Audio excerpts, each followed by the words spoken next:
안녕하세요. 결혼한 지 1년도 되지 않아서 참 어이없는 일로 남편과 다투다가 결국 이혼까지 하게 된 20대 후반 여자입니다. 남편은 저와 4살 차이가 나는 30대 초반이고요. 연애하는 동안에도 몰랐지만 결혼 준비하는 과정에서도 남편이 그렇게 효심 깊은 사람인 줄은 몰랐어요. 남편이 꼼꼼한 성격이기도 하고 저보다 나이도 많다 보니 연애하는 내내 웬만한 결정은 남편이 알아서 하도록 맡겼었거든요. 의견 대립하면서 다툰 적도 한 번 없어요. 쓸데없는 일로 저를 속상하게 한 적도 없고 그렇게 연애를 이어오다가 결혼까지 했는데 결혼하자마자부터 돌변해서는 호시탐탐 저를 효도하는데 부려먹을 생각만 하는 걸 참아주다가 결국 마지막 사건을 통해 이혼까지 하게 되었습니다. 결혼하자마자부터 남편의 남다른 시댁사랑 때문에 당황스러웠던 건 누구보다도 저였어요. 차라리 결혼하기 전부터 시가족들이 제일 먼저다 하는 모습을 보여줬다면 이렇게 놀라지도 않았을 테고 애초에 결혼하는 것도 다시 생각해봤을 것 같네요. 신혼여행지에서부터 보여준 모습이 적잖이 실망스러웠습니다. 처음부터는 저도 그렇게 화가 나지는 않았어요. 처음에 호텔방에 짐 풀면서 저는 가장 먼저 방 안에서 보이는 이국적인 풍경이 너무 아름답다고 했거든요. 남편도 비슷한 반응이기는 했는데 우리 엄마도 같이 오셨으면 좋았겠다 하는 거예요. 그게 잘못된 말은 아니에요. 당연히 그렇게 생각할 수 있고 그 말을 들었을 때는 그렇게 서운하지도 않았습니다. 저도 남편 말에 그렇다고 동의를 해줬고 친정 부모님도 오셨으면 좋았겠다 싶기도 했거든요. 당연히 좋은데 왔으면 부모님 생각이 날 수도 있는 법이죠. 그런데 그 정도가 너무 지나치더라고요. 밥을 먹으러 나가도 구경을 하러 나가도 말끝마다 우리 엄마도 이런 거 좀 드셔보고 보러 다니셨으면 좋았네 어쩌네 하면서 정말 신혼여행 다니는 내내 엄마 찾으면서 같이 왔으면 좋겠다는 말을 내내 하고 다닌 거예요. 처음에는 그래 맞장구 쳐주다가도 다른 것도 아니고 신혼여행으로 온 여행지에서 그런 말만 계속하면서 초치고 있는 남편이 점점 짜증이 나기 시작했어요. 잠깐 쇼핑을 하러 가면 신혼집에 소품으로 쓸만한 기념품을 고르고 있는데도 남편은 이것 집었다가 저것 집었다가 하면서 우리 엄마 이런 거 사다 주면 좋아하실 텐데 이러고 있었다니까요. 신혼여행지에서 빈손으로 돌아갈 것도 아니고 양가 부모님 선물은 신혼여행 마지막 날에 아울렛에 가서 쇼핑하는 일정이 있었기에 그때 살 거라고 말을 해줘도 저랑 같이 물건을 볼 생각은 눈꼽만치도 없어 보였습니다. 그저 어머님 취향 찾는 데에만 혈안이 되어 있었어요. 솔직히 그런 모습 보니까 신혼여행지에서부터 이거 결혼 완전 잘못한 거 아닌가 싶었어요. 결혼을 한 게 아니라 어머님 품에서 아들 뺏어온 건가 싶었습니다. 그런데 정말로 신혼여행 후에는 남편한테 확실히 한마디 해야겠다는 생각이 들 정도로 큰일이 생겼어요. 예정대로 양가 부모님께 드릴 선물을 사러 아울렛에 왔습니다. 한국이랑 다르게 명품들이 그냥 일반 매대에 덩그러니 걸려있더라고요. 도난방지택이 달려있기는 했는데 그래도 명품인데 흠집나는 게 걱정되지도 않나 싶을 정도로 마구잡이로 진열을 해놨더라고요. 아무튼 예산 안에서 최대한 좋은 선물, 그러니까 너무 싸지도 않고 퀄리티도 괜찮은 물건 건지려고 여기저기 돌아다니면서 정말 열심히 쇼핑을 하고 있었습니다. 그런데 남편이 저보고 잠깐 와보라면서 이거 우리 엄마 사주면 어떠냐며 시어머니 드릴 물건이라고 보여주더라고요. 어이가 없는 게 아울렛인데도 불구하고 가격이 400만 원이 넘는 가방이었습니다. 자기가 이것저것 다 들춰본 결과 이것보다 비싼 것은 없었다고 하는 거예요. 남편한테 우리 예산이 지금 얼마인지나 알기나 하냐고 이거 어머님 사드리면 친정부모님은 물론 아버님 선물도 아무것도 못 산다고 말해줬어요. 그러니 남편이 하는 말이 우리 아버지 선물은 열쇠고리 같은 기념품이면 된다고 하면서 대수롭지 않게 넘겨버리는 거 아니겠어요? 친정부모님 거도 포함된 예산이라고 말하지 않았느냐고 하니 친정부모님 걸 왜 사냐는 듯한 반응을 보이더라고요. 결혼할 때 우리 집에서 돈을 더 많이 했으니 당연히 장인장모님은 포기를 하시는 게 맞다는 식으로 말을 하더라고요. 남편의 그 한마디 덕분에 첫 부부싸움을 신혼여행지에서 하게 되었어요. 사실 남편 계산법도 웃긴 게 당장 결혼할 땐 남편과 시부모님이 해온 게 1억입니다. 전세금 맞춘다고 저와 친정에서 3천을 했고요. 남편은 전세금만 계산을 하고 저런 소리를 하는 거였어요. 당연히 저희 쪽에서 혼수로 2,500을 했고 결혼 후에 타고 다닐 자동차 한 대 해주셨습니다. 그것만 합쳐도 이미 남편 쪽과 금액이 똑같아졌어요. 거기에 리모델링 한다고 2천만 원 정도를 더 지출했고 손 부끄럽다고 천정어머니께서 예단으로 이미 괜찮은 가방 하나 보내드렸어요. 하나하나 콕콕 집어서 남편한테 다시 설명해줬어요. 계산이 이런데도 아직 그딴 소리가 나오냐 싶었는데 남편은 어이가 없게도 자동차는 우리가 둘 다 타고 다닐 거니까 계산을 하면 안 된다는 말도 안 되는 헛소리를 하는 겁니다. 그럼 집에서는 우리 둘 다 같이 사는 거 아니냐고, 그러면 집도 계산하면 안 되는 거 아니냐고 했더니 문혼리로 집이랑 차가 같냐고 하면서 성질을 팍 내더라고요. 결국 본전도 못 찾고 선물은 제가 양가 어르신들께서 오래오래 잘 쓰실 만한 걸로 하나씩 골라 같은 금액대에 선물을 해드렸습니다. 아무튼 신혼여행지에서 이런 일이 있다 보니 저도 걱정이 되더라고요. 돌아오는 비행기에서도 고민을 많이 했어요. 아니나 다를까 귀국을 해서도 난리를 치더라고요. 신혼여행에서 돌아온 게 토요일 저녁이었습니다. 선물 살 때는 자기가 고른 거 안 사고 싸구려를 샀다면서 그렇게 싫어하더니 다음날 아침이 되니까 빨리 시댁에 가자고 하는 거예요. 아직 여독도 안 풀린 상태고 저나 남편이나 곧바로 다음날 출근을 해야 했었거든요. 양가 부모님께는 이미 전날에 도착했다고 잘 다녀왔다고 말씀드리고 그 다음 주쯤에 인사드리러 찾아뵙겠다고 미리 연락을 드린 상황이었는데도 선물을 빨리 드리고 싶다면서 시댁만이라도 먼저 다녀오자고 우기는 거예요. 그때 남편하고는 확실하게 단판을 짓지 않으면 안 되겠다는 생각이 들었어요. 오직 시댁, 특히 시어머니만을 위한 저 억지를 있는 대로 받아줬다가는 분명히 엄청난 부메랑이 돼서 저한테 돌아올 것을 알고 있었기 때문입니다. 한시 앞에 시댁에 가자는 남편을 불러서는 조곤조곤히 이야기를 했어요. 아직 우리 혼인신고도 올리지 않았다. 당신을 위해 시댁을 가주는 거 어렵지 않지만 여행지에서 보였던 모습과 지금 이 모습을 보니 지금 당장 혼인신고를 올리면 안 된다는 생각밖에 들지 않는다고. 그래도 기어이 시댁에 가야겠다면 말리지 않겠다고 대신 혼자 다녀오라고 했습니다. 그래도 눈치는 있는 건지 제가 심기가 많이 불편하다는 걸 깨달은 남편은 시댁에 가자고 더 조르지는 않더라고요. 그 뒤로부터 드디어 남편이 제 눈치를 보기 시작했어요. 그래서 저도 일단은 혼인신고는 좀 더 같이 살아보고 지켜본 뒤에 해야겠다는 생각이 들었습니다. 그나마 다행인 건 남편이 그런 게 어딨냐고 좀 투덜거리기는 했지만 제 의사를 존중해줬다는 거예요. 막상 약속드린 대로 그 다음 주에 시부모님을 찾아뵈었는데 선물 보고도 크게 별다른 말씀도 없으셨고 피곤할 텐데 억지로 시간 보낼 필요 없다면서 얼른 집에 들어가라고 하실 정도로 싱겁게 끝이 났었습니다. 그래도 그때부터 남편이 제 눈치를 보기 시작한 건지 아니면 언제 또 시작하려고 간을 보기 위한 건지는 모르겠지만 한동안 잠잠했어요. 덕분에 아무런 의견 충돌이 없으니 남편은 어떻게 생각했는지 모르지만 저는 정말 그제서야 신혼 분위기가 나는 것 같고 집에서 같이 밥만 먹어도 행복했어요. 그런데 시간이 차츰 지나다 보니 남편도 하루빨리 효도가 하고 싶어서 몸이 달았었나 봐요.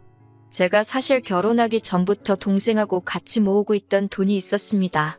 그렇게 둘이 모아서 부모님 해외여행을 보내드릴 계획이 있었거든요.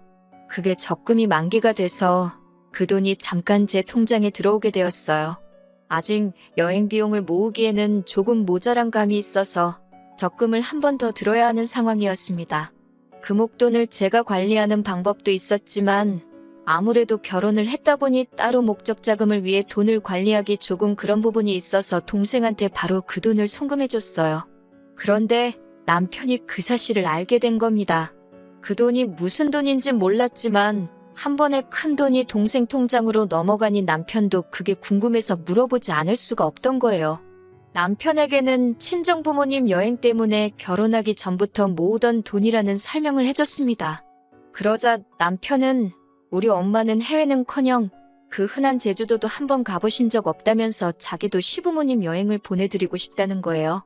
저야 결혼하기 전부터 몇 년 동안 모은 돈이니 그럼 지금부터라도 용돈에서 일부 빼가지고 모으라고 했습니다. 그랬더니 또 그게 불공평하다는 겁니다. 자기 용돈에서 얼마를 뺀다고 두 분 여행 보내드릴 돈이 모이겠냐고요? 그렇게는 억울해서 못하겠다면서 제가 저희 부모님 여행을 보내드릴 거면 자기도 자기 비상금을 열어서 부모님 제주도 관광이라도 시켜드려야겠다는 겁니다. 여행을 보내드린다는 말보다 결혼한 지 얼마나 됐다고 벌써부터 딴 통장 만들어서 비상금을 굴리고 있는지 어이가 없었어요. 비상금 통장이라니 뭔 소리냐 했더니 아뿔싸 싶은 표정을 짓더니 그런 게 있다고 하더라고요. 남자가 사회생활 하다 보면 돈 필요할 곳이 있지 않겠냐면서 결혼하기 전에 만들어둔 통장이라고요.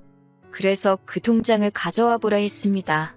통장 안에는 떡하니 1,000만 원이 들어있더군요. 결혼할 때 솔직히 남편이 모아둔 돈이 많았던 것도 아니고 그렇게 넉넉하게 가져온 편이 아닌데다가 솔직히 저희 쪽에서 결혼할 때 조금 더 한 느낌이었는데 애초에 1,000만 원을 꽁쳐두고 자기가 쓰고 싶은데 쓰려고 했다니 어이가 없었어요. 남편은 임기응변이라고 사실 비상금이 아니라 자기도 결혼하기 전부터 부모님 여행 보내드리려고 모아놓은 돈이라고 말을 바꾸더군요. 상황이 어땠든 저 또한 남편 입장에서 제가 남편 모르게 부모님 여행 보내드릴 목돈을 가지고 있던 걸 보여준 거나 마찬가지였으니 비상금으로 생각하고 있다는 건 확실하지만 길게 더 말하지 않기로 했어요. 차라리 그 돈을 허튼 데 쓰는 것보다 시부모님 여행이나 보내드리면 그 편이 더 낫다고 생각을 했습니다. 남편은 또 제 기분 풀어준답시고 해외여행 가봐야 피자 한 쪽만 드셔도 김치를 찾으시는 분들인데 뭐가 재미있겠냐고 그 돈으로 국내 여행을 보내드리겠다 하면서 기분으로 저도 같이 데려가준다고 하는 겁니다. 진짜 듣기에도 딱 싫었어요. 시부모님 껴서 같이 여행이라니. 남편도 사실 제가 그 여행에까지 따라갈 거라고 생각은 못했을 겁니다. 하지만 제가 그 여행에 안 따라갈 수가 없었지요. 남편이 해외여행이라 말한 걸 국내 여행으로 바꿨다는 건 그만큼 여행 경비를 아끼겠다는 말이나 마찬가지잖아요. 그렇게 되면 남편은 분명히 1,000만 원이라는 비상금이 많이 남게 될 텐데 그 상황에서 남편이 또 그 돈을 은닉해버린다면 그 돈을 가지고 남편이 어디다가 어떻게 쓸지 너무 눈에 선하고 그렇지 않더라도 어디 갔다가 퇴근이라도 말없이 늦게 하거나 하는 날에는 저 혼자 집에서 전전긍긍하면서 남편을 의심하고 있을 거라는 생각이 들었거든요. 그래서 결국 울며 겨자 먹기로 그 여행을 따라가게 되었습니다. 신혼여행 때문에 얼마 남지도 않은 연차를 써서 주말을 끼고 4박 5일 여행을 다녀오기로 했어요.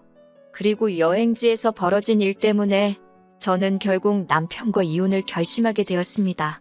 남편 말대로 시부모님께서 특히 시어머니께서는 결혼 후에 어디 한번 제대로 놀러가 보신 적이 없던 것 같아요. 비행기도 처음 타보신다고 하고 이렇게 나오는 게 처음이라고 하더라고요. 그래서 많이 신이 나 보이셨습니다. 저렇게 좋아하시니 과정이 어떻게 되었든 차라리 잘 되었다 생각하고 저도 따라온 김에 마음 비우고 재미있게 놀다 올 생각이었어요. 그런데 도착하자마자 남편이 저한테 이제 어디로 가냐고 물어보는 겁니다. 알고 보니 남편은 비행기랑 숙소만 예약해놓고 일정은 하나도 알아보지 않았더라고요. 왜 안 했냐니까 그런 건 당연히 제가 알아봐야 하는 거 아니냐고 하는 겁니다. 시부모님이 계시니 크게는 말 못하고 당신 부모님 효도관광을 왜 내가 알아봐야 하냐고 작은 목소리로 따졌어요. 그러니 남편이 그런 건 보통 여자가 알아봐야 한다면서 아무것도 안 알아보고 몸만 따라온 거냐면서 아주 식충이만도 못하다고 하더라고요. 어떻게 몸만 따라올 수 있냐고 하면서 말이죠. 그렇다고 남편이 뾰족한 수가 있어 보이지가 않아서 급한 대로 제가 인터넷에 검색해서 맛집부터 찾아 식사를 먼저 했네요. 그래도 어머님이 기뻐 보이시니 그냥 그런 대로 분위기 맞춰가며 참아보기로 했어요. 어머님도 오랜만에 나오셔서 좋은지 아버님이 아니라 남편을 이리저리 붙들고 다니시면서 여기 좀 봐라 저기 좀 봐라 하면서 너무 좋아하시더라고요. 그래도 또 며느리라고 제가 어머님 수발들며 여행지에서 따라다니고 해야 할 줄 알았는데 아들만 저렇게 찾으시니 그 점은 편했습니다. 그런데 점점 그게 너무 지나치다 싶을 정도였어요. 어딜 가다가 사라져서 찾아보면 둘이서 사진 찍느라 신나고 레저 같은 거 하러 갈 때도 둘이서 짝지어서 다니고 누가 보면 아들하고 둘이서 놀러 온 줄 알겠다 싶을 정도로 저나 아버님은 안중에도 없고 둘이서만 신이 난 거예요. 어머님이 처음 여행을 와서 좋아하시는 건 저도 기뻤지만 사실 아들이 부모님 생각에 여행을 보내드리려 돈을 모은 게 아니라 어디 허튼 데 쓰려고 숨겨둔 돈을 알아내 결국 제 덕분에 여행을 오신 거나 마찬가지인데도 어머님은 계속 아들이 최고다. 아들 덕분에 내가 이런 데도 다 와본다 하면서 아들 고마워. 아들 고마워만 연신 외치고 계셨어요. 기분 좋게 계시는 걸 망치고 싶지는 않아서 저도 참고 있었고, 사실 저는 여행 다니면서 다음에는 어딜 다녀와야 하나 핸드폰으로 가이드 노릇하느라 그런 거 신경 쓸 겨를도 없었습니다. 첫날 숙소에 와서도 저는 아주 어디 구경해야 되나 알아보고 그러느라 아주 녹초가 되어 있는데, 남편은 저한테 고맙다는 말도 없이 어머님하고 야식 먹으러 간다고 나가서는 들어오지도 않더라고요. 결국 첫날에는 잠도 혼자 자야 했습니다. 둘째 날도 똑같이 제가 짜놓은 계획대로 움직이게 되었고, 어쨌든 다들 즐거워하는 분위기라 대충 참기로 했는데 점심 식사 마치고 잠깐 숙소로 돌아오니 어머님께서 제게 꺼내신 말이 아주 가관이었네요. 저보고 오늘부터는 어머님하고 제가 서로 방을 바꿔서 자자는 겁니다. 오랜만에 아들하고 자고 싶다고요.